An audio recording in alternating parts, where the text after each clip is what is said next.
Hello, everyone.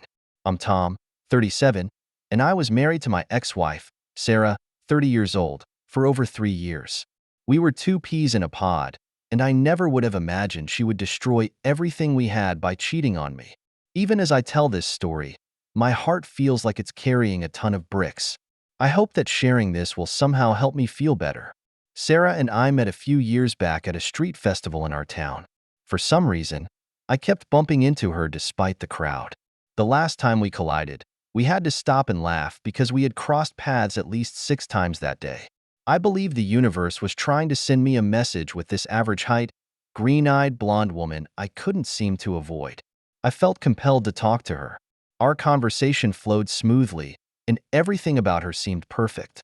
She sounded really intelligent, and during our chat, I learned she had just started her career as a physics professor at our state college. That was a big deal, mainly because she didn't look the part. If you weren't careful, you'd think she had just graduated from college because of her youthful appearance. Initially, I didn't think Sarah and I would end up dating. I mostly saw her as an intelligent friend who sometimes intimidated me with her smarts. But as we spent more time together and got to know each other better, I fell for her. She loved my company too, and about 2 months after we met, she started sharing a bed with me. She would occasionally come to my house for advice whenever she was having issues with her then-boyfriend. As time passed, we became intimate.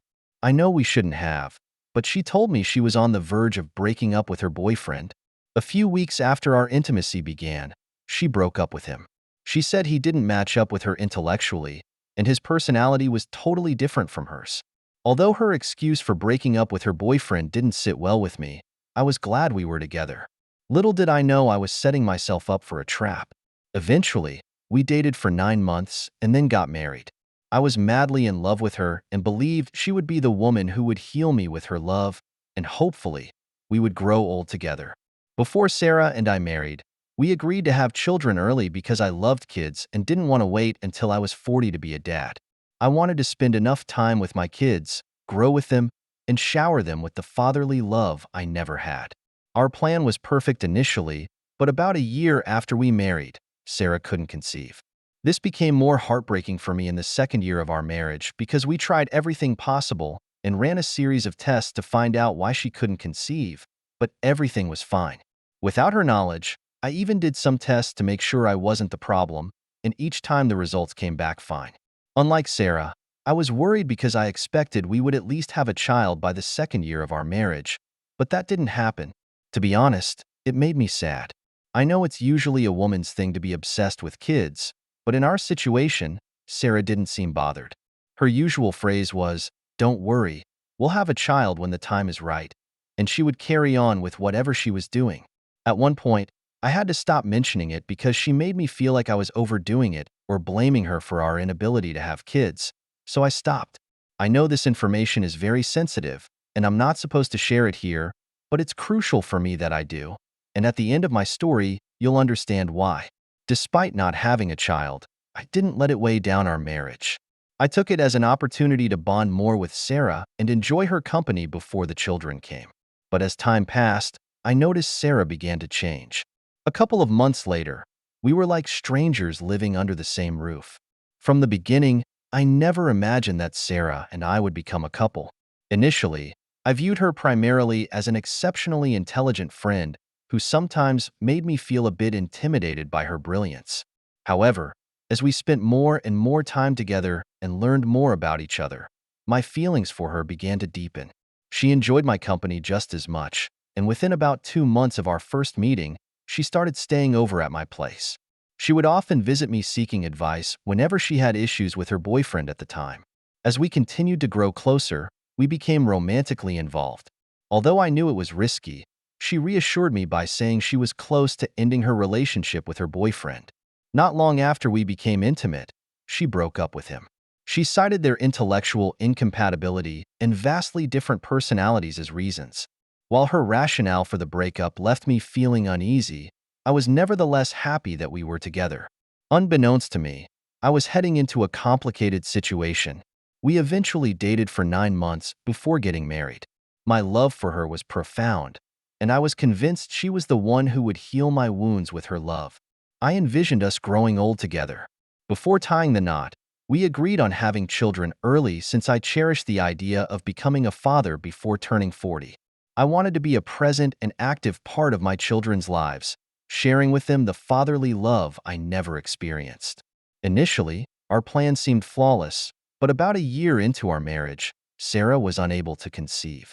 This reality became increasingly distressing for me in our second year together as we explored all possible solutions and underwent numerous tests to determine the cause of her infertility. Yet, every test result indicated that everything was normal. Secretly, I even underwent tests myself to ensure that I wasn't the problem, and each time the results confirmed that I was fine. Unlike Sarah, I became increasingly anxious as I had hoped we would have a child by our second year of marriage. The unfulfilled expectation weighed heavily on me, making me feel despondent. Traditionally, it is often the woman who is most preoccupied with having children, but in our case, Sarah appeared untroubled. Her constant reassurance was, "Don't worry, we'll have a child when the time is right," and she would resume her activities without much concern. Eventually, I stopped bringing up the topic as her reaction made me feel like I was overreacting or unfairly blaming her for our childlessness. Consequently, I ceased mentioning it. I am aware that sharing this information is sensitive and perhaps inappropriate for this setting, but it is imperative that I do so, and by the end of my story, you will understand the significance. Despite our inability to conceive, I endeavored not to let it affect our marriage. Instead, I saw it as an opportunity to strengthen my bond with Sarah and savor her companionship before any children arrived. However, over time, I began to notice subtle changes in Sarah's behavior. A few months later, it felt as though we were merely cohabiting as strangers under the same roof. For example, I worked as a construction worker, and even without meeting most of my colleagues and clients, Sarah knew their names, how they looked, their behaviors, and attitudes. This was because we had the habit of telling each other details of our day at work. Also, I knew the names of the students who took her course, how they looked, and everything else without meeting them. I knew the students who were giving her a tough time and the cool ones. This was possible because Sarah used to talk a lot about her students and her day at work in general. You're wondering how things changed. I'll tell you. Our whole daily conversation just stopped.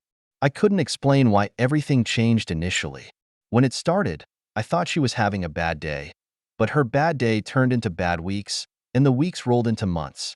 We could go weeks without bonding like we used to, and if I tried to start a conversation, she would either say that she was busy at the moment or that we would talk later, which never happened. As if that wasn't enough, our intimacy was reduced. It got to the point where I started begging to touch her, but no matter how much I tried, she would never agree. Instead, she would get offended and walk out of the bedroom. Whenever she did it, it was a slap on my ego, and it broke my heart. I thought she was denying me my husband's rights and was trying to avoid us having a child. But because I loved her so much, I was patient and tried not to make a big deal out of it. As funny as it sounds, I believe she would realize she was pushing me away and would try to make things right, but that never happened. Instead, she grew more distant, and we almost became beefing roommates because our communication dropped terribly.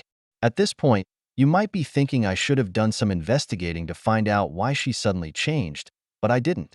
Our relationship continued to deteriorate, and I felt more and more isolated. I tried to rekindle our old bond, doing everything I could think of to make her happy and bring us back together, but it was as if I was invisible to her. My efforts seemed to go unnoticed, and the emotional distance between us only grew. I felt helpless and heartbroken, unable to understand what had caused this drastic shift in her behavior. My love for Sarah kept me hoping for a turnaround, but deep down, I feared that something irreversible had happened to our once loving relationship. I was blinded by love and wanted things to work out between us. In my desperation, I made a compromising decision, hoping it would change things between us. I had a conversation with Sarah and told her it didn't matter if we had a child or not. If she wanted, we could spend the rest of our lives without a child. This seemed to cheer her up for the whole week. She changed a bit, and her intimacy returned, even though it felt like I was forcing myself on her. It was better than nothing. Exactly a week later, she reverted to her cold, distant self. It was almost as if she had been faking the new change for just a week, and when she was done, she took off the happy mask. As days turned into weeks and weeks into months, our once vibrant conversations dwindled into mere changes of basic pleasantries, if even that. I would come home from work eager to share my day, to hear about hers, to find solace and companionship in our usual evening chats, but those moments grew rarer. Sarah would often be engrossed in something else, dismissing my attempts to engage with a brief later that never came. The nights were the hardest. We had shared everything: dreams, fears, secrets, and now the bed felt like a cold, vast expanse separating us. She started to avoid any physical closeness. I would reach out, craving a touch, a sign of affection, only to be met with rejection. It was not just the physical intimacy that dwindled. It was the emotional connection that seemed to be slipping away, thread by thread. I tried to be understanding, patient, hoping it was a phase, but it wasn't. My attempts to initiate any form of intimacy were met with resistance, and each time she pulled away, it felt like a part of my heart was being torn. I began to feel desperate, questioning everything, trying to pinpoint the moment when things started to go wrong. I couldn't fathom why she was shutting me out, and the more I tried to bridge the gap, the wider it seemed to become. I started to wonder if there was something I had done or failed to do that caused this rift. Yet, no matter how much I racked my brain, I couldn't find an answer. I even started to doubt myself, thinking maybe I was overreacting. But the pain was real, and the distance between us was undeniable. Our home, which was once filled with laughter, shared dreams, and mutual support, now felt like a battleground of silence and unspoken tensions. I tried different approaches, from romantic gestures to serious talks, but nothing seemed to reach her. The woman I fell in love with, who once shared every detail of her life with me, was now a stranger living under the same roof. I felt helpless, watching the love of my life slip away, unable to do anything to stop it. My heart ached for the connection we once had, the simple joys of sharing our lives with each other. It was heartbreaking to see her so distant, as if she had built an invisible wall that I couldn't penetrate, and despite all my efforts, all my hopes, things just kept getting worse. In a moment of desperation, I made a significant compromise, hoping it would bring us back together. I told her we didn't have to have children if that was what she truly wanted. For a brief moment, it seemed to work. She smiled, and for a week, it felt like I had my wife back. We were closer, more intimate, and I started to believe that maybe we could get through this. But it was short-lived. Just as quickly as she had come back, she withdrew again, leaving me more confused and hurt than before. It felt like a cruel joke, giving me a glimpse of hope only to snatch it away. It was in those moments that I realized something had fundamentally changed, and no matter how hard I tried, I couldn't reach her anymore.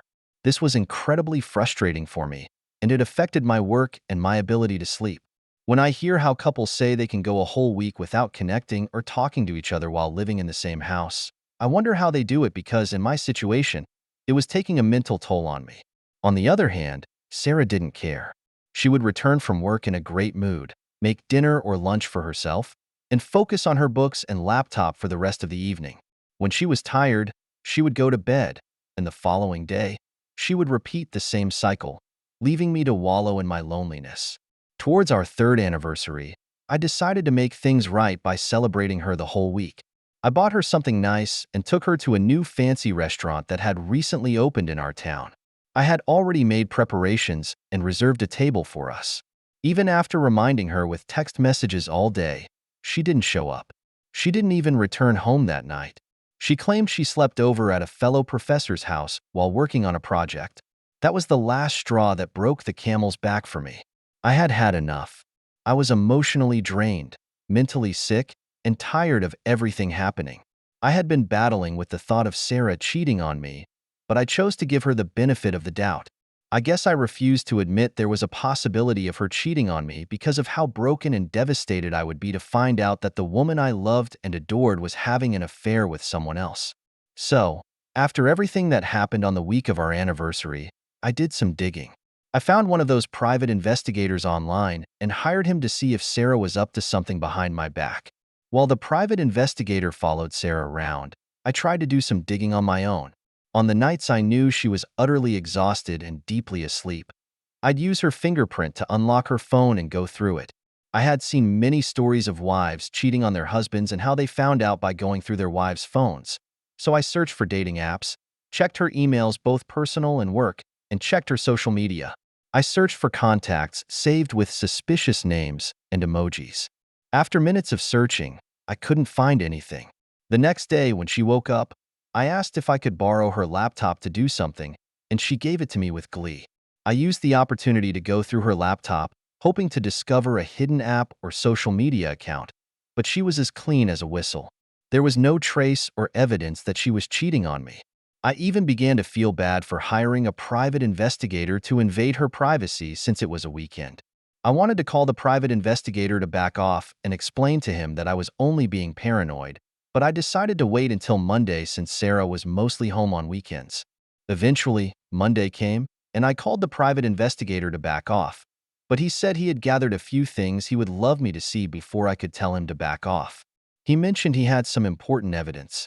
Honestly, folks, I almost had a heart attack before meeting up with the investigator. That was the longest drive of my life. Throughout the 15-minute drive, all sorts of thoughts crossed my mind. Ultimately, I met with the private investigator, and what I feared the most happened. Sarah was seeing someone. Looking at the pictures of them walking hand in hand, going to different places, broke my heart. I'll admit, I cried. I had always been emotionally soft and couldn't believe Sarah was cheating on me. They even went to the new restaurant I had booked for us. There were also pictures of them making out in Sarah's car, going into a hotel together, and hanging out late at night. Well, it turned out the project Sarah was working on was the man in her arms. The most heartbreaking part was he was younger and definitely in his early 20s. My investigator gathered that her lover was a final-year physics student named Ryan, and Sarah was his professor. The moment my private investigator mentioned his name, it rang a bell, and my heart sank. In the past, Sarah had mentioned Ryan to me many times, and she praised him a lot because he was super intelligent and never gave her a tough time. He was also one of her best students, and I knew she talked about him regularly because she loved intelligent people. But I never imagined she would stoop so low and cheat on me with her student. I was so heartbroken and angered at the same time. In the past 3+ years, I sacrificed a lot for Sarah, and in our life, it was comfortable for her. I did most of the cooking, cleaning, and grocery shopping because she always complained about being tired. The only thing Sarah did was the laundry, and she took care of that on weekends while I handled the rest. The splitting of bills was 70-30, with me taking the larger share because I believed it was my responsibility as a man to cover most of the bills. I wanted to help, so she could save some money. I thought it was normal to try and help out the one you love, and that was exactly what I did. The worst part was my mother not supporting my relationship and marriage with Sarah, but I married her anyway, which shook my relationship with my mom. After recapping the past and returning to my reality, I got my act together and asked my private investigator to keep following Sarah. I was unsatisfied with just the picture evidence and wanted something more concrete. I wanted to catch them in the act. When I got home that day, I didn't say a word or confront her, despite how angry and tempted I was. I wanted to leave the house because I feared I might harm her in her sleep. So, I packed a couple of clothes from the closet. In the process, I found something that destroyed whatever love was left in my heart for Sarah. I found birth control pills, packs of birth control pills carefully tucked under a pile of folded clothes. The realization hit me like a ton of bricks. How long had this been going on? How many lies had she told? I thought back to all the nights she came home late, claiming she had to work on her project, all the time she was too tired to be intimate with me, saying she was stressed from work. It all made sense now. The late-night texts she claimed were from colleagues, the sudden interest in looking her best, even on weekends. I felt like a fool, and the betrayal cut deeper than I ever imagined possible. I sat on the edge of the bed, staring at the pills, my mind racing with thoughts of betrayal and heartbreak. I had given my all to this relationship, believing that we were building a future together. Now, it felt like everything was crumbling around me. I knew I had to confront her, but I needed to do it right. I needed to catch her in the act. The next few days were torture. I continued to act as if everything was normal, all the while my investigator was gathering more evidence. Every time Sarah looked at me, I wondered if she could see the pain and anger in my eyes. Did she suspect that I knew? Did she care? Finally, the day came. My investigator had followed them to a secluded spot, and I knew this was it. I followed him, my heart pounding in my chest. We arrived, and I saw them together, laughing and holding hands, oblivious to the world around them. My heart shattered into a million pieces, but I held my ground, determined to see this through. I confronted them. My voice was shaking with anger and pain. Sarah's face turned pale, and Ryan looked like a deer caught in headlights. The truth was out, and there was no denying it. Sarah tried to explain, to justify her actions, but I was beyond listening. I had all the proof I needed, and there was no going back. I walked away that day, knowing that my life would never be the same. The betrayal had cut deep, but I was determined to move forward, to rebuild my life without Sarah. It was the hardest thing I had ever done, but I knew it was the only way to heal and find peace again. Initially, it didn't make sense to me because Sarah couldn't conceive. We had tried for 2 years and nothing happened. So she had no reason to take birth control pills unless, of course, she was trying to prevent getting pregnant. Almost immediately, it dawned on me that she had been taking birth control pills the whole time. She was the reason she couldn't conceive. Yet she allowed me to worry and think something was wrong with us. I held the birth control pills and cried bitterly. Finding out she was on birth control pills hurt me more than knowing she cheated on me with a younger guy. I left the house and told her I would visit my mother and return that weekend. I wasn't. It was a bait, and I hoped she would take it. I had to lodge at a hotel that night to clear my head. The following day, my PI notified me that he had been following Sarah the whole afternoon, and it seemed like she and her affair partner were heading to my house. This was precisely what I wanted. I had seen videos of men bursting in on their cheating wives, and I was ready to go all out for her. I spiced things up by hiring a videographer and paying him to follow me. Shortly after Sarah and Ryan arrived at my house, I arrived too, but I waited for them to settle. About 15 minutes later, I went into the house with my videographer. She never locks the front door, and I could bet on that, especially when she knew I wasn't coming home until the weekend. We crept to the room, and no one heard us because of the soft music playing in the living room. My stomach churned as I walked to our bedroom door. Without wasting time, I kicked the door open and had the videographer record Ryan standing behind Sarah as they did it. The next minute, they were scurrying for their clothes like rats. As soon as she wrapped her head around what was going on, she started screaming and yelling at me.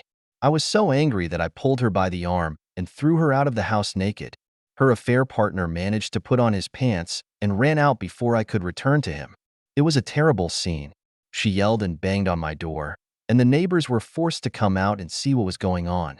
When she realized what she had done, she ran into her car and drove off with Ryan. Long story short, that same day, which was 2 weeks ago, I forwarded all the pictures my PI gathered and the video from the videographer to the college he worked at. I got the idea from one of the stories I read online. I knew how it would end, and things turned out as expected. The following week, she was fired, and her dear lover was expelled in his final year. Now, the thing is, I thought all the pain and anger would go away after I ruined their careers, but nothing has changed. I even feel more terrible now because Sarah has been blowing up my phone, promising to make my life miserable since I ruined hers. I'm so confused right now. Wow, this is definitely a blow to the ego that I didn't need. At first, it seemed like her attitude towards me was due to her own thoughts and feelings of not being able to start a family with me, as if she was battling her own inner demons. Turns out, she was exercising a demon all right, in the bedroom. I'm so sorry she lied to me like that for so long and made me worry that I was unable to have children. That's so cruel to do to someone you claim to love. Moreover, I wonder how she was able to hide all this on her electronics at the same time. I did start the relationship under shady circumstances. I knew she was still with her then-boyfriend at the time, and yet we still pursued each other. I'm not saying I was asking for this, but it definitely didn't start off with the best intentions. This situation is really taking a toll on me. The betrayal is too much to bear. Every time I close my eyes, I see her with him, and it tears me apart inside. I've tried to move on, but her constant threats and messages make it impossible for me to find peace. I don't know how to handle this anymore. It's like I'm stuck in a nightmare I can't wake up from. I need help, but I don't know where to turn. The pain is unbearable, and I'm not sure how much longer I can keep going like this. Update. Hey everyone. I really appreciate all your comments and support. A lot of you are saying that our marriage was rushed and that I should have taken more time to get to know her better. Honestly, I didn't feel that our marriage was rushed at the time. I was deeply in love and didn't see anything wrong with getting married after 9 months of dating. I even know couples who dated for only 4 months and have been happily married for over 20 years now. Regardless, I accept my mistake, and if I ever fall in love again, I'll make sure to date long enough to truly understand my partner. You guys are also right. Sarah breaking up with her ex-boyfriend to be with me was a major red flag, and I should have seen that she might do the same to me once she found someone new. I just never expected things to turn out this way. Recently, I met with Sarah and gave her the divorce papers. She was completely shocked that I wanted a divorce, and instead of signing, she laughed. She claimed she was doing me a favor by marrying me and that I was too dumb for her from the beginning. That really hurt, but I covered it up with a smile. Until 2 days ago, and the day I caught her red-handed, I had never seen her for the beast she truly was. Now, it feels like a veil has been lifted from my eyes, and I'd rather experience this heartbreak now than end up raising another man's child only to realize later that she was cheating on me the entire time.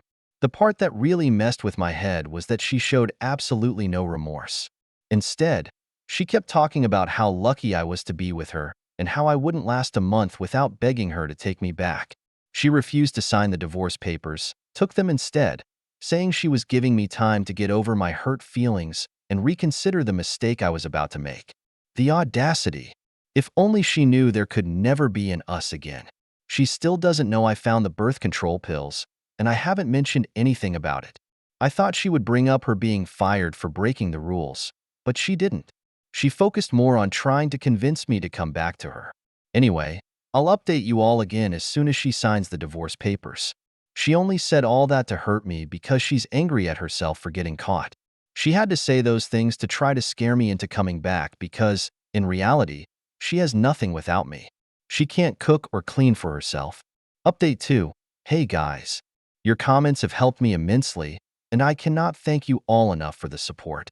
It's true. Sarah was trying to manipulate me.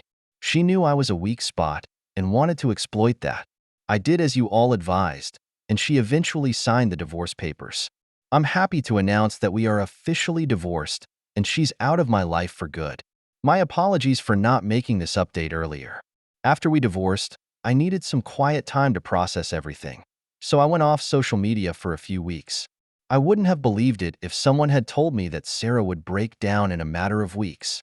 The last time we met for her to sign the divorce papers, she acted tough, like she was the only woman on earth. But after we divorced, she turned into a completely different person. She kept blowing up my phone and sending me multiple messages on Facebook. I was even forced to block her number and block her on social media, but that didn't stop her from trying to contact me. Some days ago, she showed up at my front door, looking miserable and in tears. Some people had commented that she would return, but I didn't believe them at the time. When I opened the door, she immediately went on her knees and started crying. She begged me to take her back, promising she would turn over a new leaf and change her ways. She talked about how hard life had been without me and said she had nowhere to stay, and her car was about to get repossessed if I didn't help her. She had lost her job and, due to her tarnished reputation, wasn't able to find any other work. She had wasted all her savings on her student boyfriend, treating him to the best restaurants and gifting him the fanciest clothes. Now, she's completely broke. Seeing her there enraged me again, and I tried to shut the door in her face, but she pushed forward. When her first plea didn't work, she pulled a different card and said she had a confession to make. She exhaled deeply and explained that she couldn't get pregnant for the 2 years we tried because she was on birth control pills. She said she took them because she wasn't ready to become a mother back then, but now she was ready, and if I took her back, she would get pregnant, and in a few months, we would have the child I've always wanted, and we'd be a big, happy family. I allowed her to explain herself, and after she was done, I told her I knew about the birth control pill. The expression on her face was worth framing.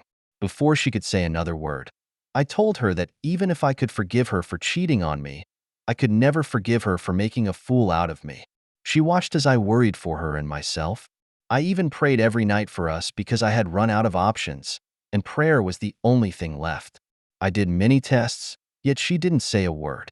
She kept repeating her dumb phrase, and I believed we were on the same page. It's partially my fault. I should have suspected she knew something when she was acting less concerned, but I felt I was being paranoid. As I spoke, I could see her face slowly changing from desperation to realization that her pleas were falling on deaf ears. It was clear she hadn't expected me to stand my ground. I told her she needed to leave and that she couldn't manipulate her way back into my life. She stood there for a moment, silent and defeated, before turning and walking away. I haven't heard from her since, and I hope it stays that way. I appreciate all of you who took the time to comment and offer support. It's been a tough journey, but I'm relieved it's over. I'll keep you updated on what happens next in my life. Thanks again for everything, and I am truly grateful for the support and advice. There's no need to ask if I took her back. I wouldn't be so stupid. I asked her to get off my property and promised to have her arrested if she showed up again. I guess it's just me now. I've never been heartbroken in the past, but I've never been so let down and devastated. Any suggestions on how to move on faster would be appreciated. Thank you, everyone, for all the comments and advice. It has really helped me. Of course, life is hard without me. Who's going to clean up after her now? She has to do that herself. She sure did have some guts to ask me to take her back and start a family. What an absolute train wreck and delusional buffoon to think I'd actually take her back. It's a blessing I didn't end up having a child with her. I'd be trying to fight for custody of a child that might not even be mine, and who needs that kind of stress? There's a woman out there for me, and I'll have the beautiful family I've always wanted. There's still time. Don't feel like I have to follow societal pressures. Everyone's timeline looks different. All the best.